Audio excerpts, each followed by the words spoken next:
Hi friends, welcome to சுவை factory channel. இன்றைக்கி ஒரு டேஸ்ட்டான கருவாடு குழம்பு செய்ய போகிறோம்.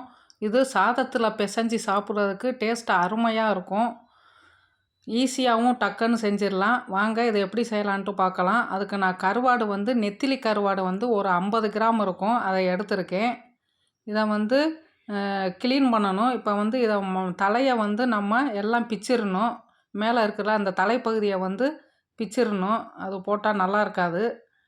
பிச்சிட்டு அதுக்கு உள்ளே இருக்கிற அந்த இதையும் எடுத்து நல்லா க்ளீன் பண்ணிடணும். இதே மாதிரி நம்ம ஒவ்வொரு கருவாடாக எடுத்து க்ளீன் பண்ணிக்கிடுவோம்.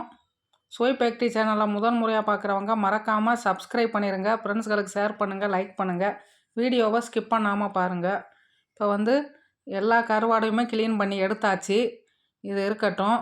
அடுத்து இதை நம்ம தண்ணி விட்டு நல்லா ஒரு 2 தடவை 3 தடவை கழுவிக்கிடுவோம். இல்லை மண்ணெல்லாம் இருக்கும், மண் தூசியெல்லாம் இருக்கும். நல்லா கழுவி எடுத்துக்கிடலாம். இது இருக்கட்டும்.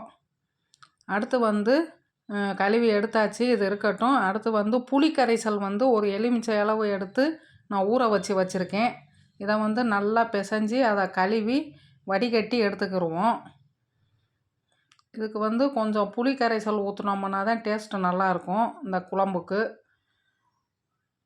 அடுத்து ஒரு கடாயில் நல்லெண்ணெய் விட்டுக்கிடுவோம். ஒரு 2 குழிக்கரண்டி நல்லெண்ணெய் விடும்போது இந்த குழம்பு சுவை சுவை அதிகமாக இருக்கும்.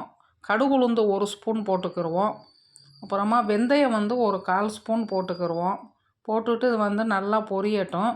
பொரிஞ்ச பிறகு வெங்காயம் 1 கப் எடுத்து சின்ன வெங்காயம் கட் பண்ணி வச்சுருக்கேன். பூண்டு பல் ஒரு 5 எடுத்துருக்கேன். கருவேப்பிலை கொஞ்சம், எல்லாத்தையும் போட்டு வதக்கிக்கிடுவோம்.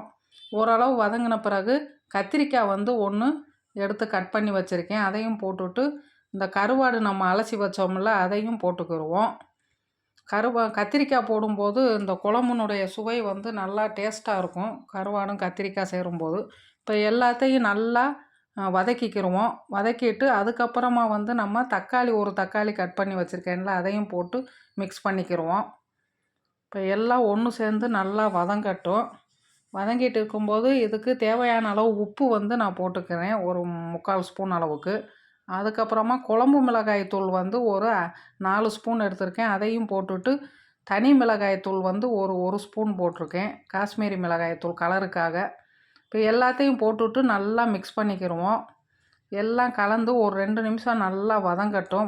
வதங்கின பிறகு புளி கரைசல் கரைச்சி வச்சோம்ல அதையும் ஊற்றிட்டு தேவையான அளவு தண்ணி விட்டுக்கிடுவோம். குழம்பு நம்மளுக்கு எவ்வளவு தேவையோ அந்த அளவுக்கு நம்ம தண்ணி விட்டுக்கிடுவோம். இப்போ தண்ணி விட்டுட்டேன் நான் ஒரு கிளாஸ், பெரிய கிளாஸுக்கு விட்டுட்டு இதை நல்லா கலந்து விட்டுக்கிடுவோம். கலந்து விட்டு இப்போ கொஞ்ச நேரம் கொதித்த பிறகு இதை நம்ம மூடி போட்டு மூடி ஒரு 5 நிமிஷம் நல்லா கொதிக்க விடுவோம். மீடியம் ஃப்ளேம்லேயே வச்சு நல்லா கொதிக்கட்டும். இப்போ கொதித்து நல்லா வெந்துருச்சு பாருங்கள். வெந்து குழம்பு நல்லா கலர் மாறி திக்காயிருச்சு. இப்போ இதை கலந்து விட்டுக்கிடுவோம். குழம்பு இந்த அளவுக்கு நல்லா திக்காகி கலர் மாறினாதான் குழம்பு நல்லா டேஸ்ட்டாக இருக்கும். இப்போ கருவாடு குழம்பு ரெடி ஆயிடுச்சு.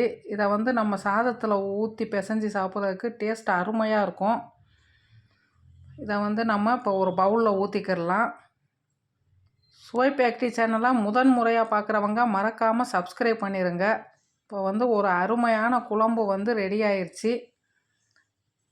இதை நீங்களும் ட்ரை பண்ணி பாருங்கள். தேங்க்யூ ஃபார் வாட்சிங்.